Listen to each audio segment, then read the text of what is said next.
আসসালামু আলাইকুম। আজকে আপনাদেরকে স্বাগত জানাচ্ছি ইউএপির 11তম সমাবর্তনে, যেখানে আমি সিভিল ইঞ্জিনিয়ারিং ডিপার্টমেন্ট থেকে গ্র্যাজুয়েট হিসেবে আজকে তার সম্মাননা সার্টিফিকেট পাওয়ার জন্য এসেছি।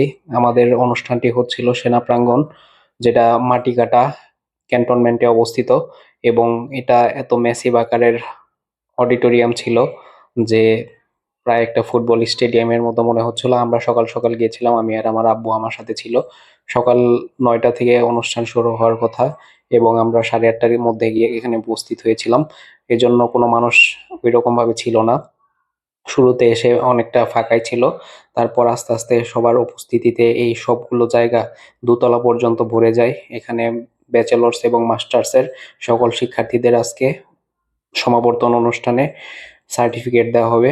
এখানে সকল শিক্ষার্থীরা তাদের পিতামাতা এবং স্বামী, কেউ স্ত্রী, এভাবে তাদের প্রিয় মানুষজনদেরকে নিয়ে আজকে এখানে এসেছে। সবাই তাদের মুহূর্তগুলা ক্যাপচার করার জন্য ট্রাই করছে বেস্ট ওয়েতে কিভাবে তাদের হ্যাপি মোমেন্টগুলাকে সংরক্ষণ করে রাখা যায়।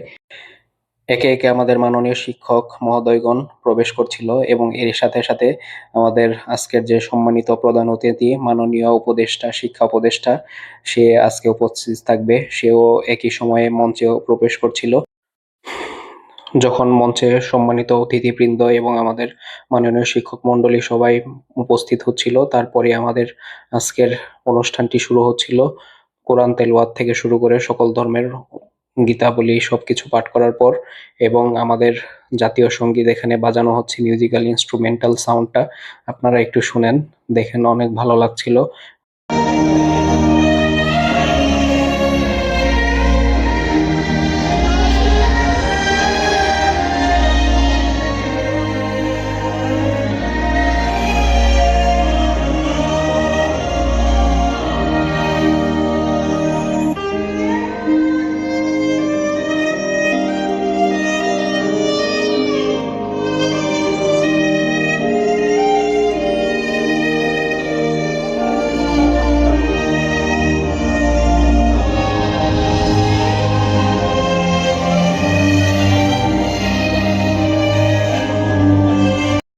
তারপর আমরা উত্তরার যে মাইলস্টোন কলেজে বিমান বিধ্বস্ত হয়েছিল, সেখানে আমরা বিদেহী আত্মার মাগফিরাতের জন্য 1 মিনিটের জন্য নীরবতা পালন করছিলাম।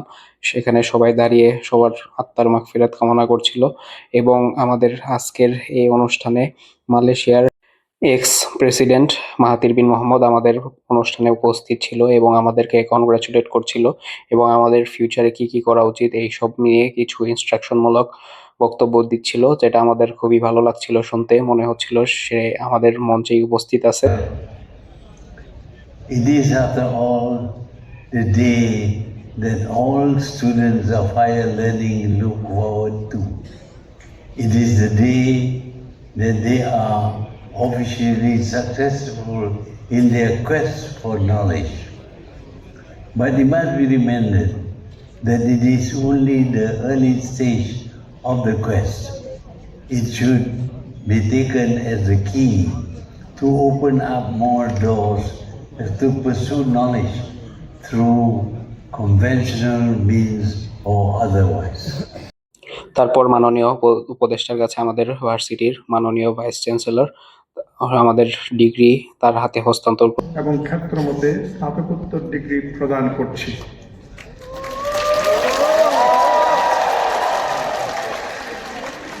গ্রাজুয়েটদেরকে আন্তরিক অভিনন্দন জানাচ্ছি। তারপর চলে আসছিলাম খাবার খাওয়ার জন্য এই হলে। এখানে আমাদের জন্য আজকে শিক্ষার্থীদের জন্য খাবারের আয়োজন করা হয়েছে, এবং এর নিচের ফ্লোরে গার্ডিয়ানদের জন্য খাবারের ব্যবস্থা করা হয়েছে। এখানে গার্ডিয়ানরা তাদের সন্তানদেরকে দেখতে পাচ্ছিল যে কিভাবে তাদেরকে সার্টিফিকেট হস্তান্তর করা হচ্ছে। সবাই বসে বসে দেখছিল। আমাদের খাবারের জন্য এই টেবিলে বসেছিলাম, এবং এখানে বসে বসে আমাদের খাবারের মেনু ছিল আজকে কাচ্চি, সাথে ছিল রোস্ট, জালি কাবাব, তারপর ছিল আচার, স্পেশাল টাইপের আচার, টিকা, যেগুলা খেতে খুবই মজা লাগছিল। আমি আচার দিয়ে, তারপর জালি কাবাব, রোস্ট এবং যে মাটন ছিল সবকিছু মিলে একসাথে বাইট দিছিলাম, এবং সাথে কাঁচামরিচ, পেঁয়াজ একত্রে করে খাচ্ছিলাম। খুবই খুবই মজা লাগছিল। এখনো মাউথ ওয়াটারিং লাগছে, খুবই আবার খেতে ইচ্ছে করছে। আসলে টেস্টটা খুবই ভালো ছিল। খুবই স্যাটিসফাইং। তারপর এখানে আমাদের জন্য দেওয়া হয়েছিল জর্দা, তারপর ছিল ড্রিঙ্কস, এবং এইভাবে আমাদের আজকের খাবারের পর্বটা শেষ হচ্ছিল।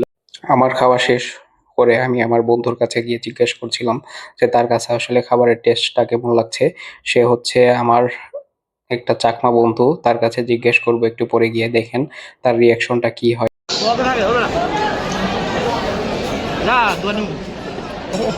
शाबाश बेटा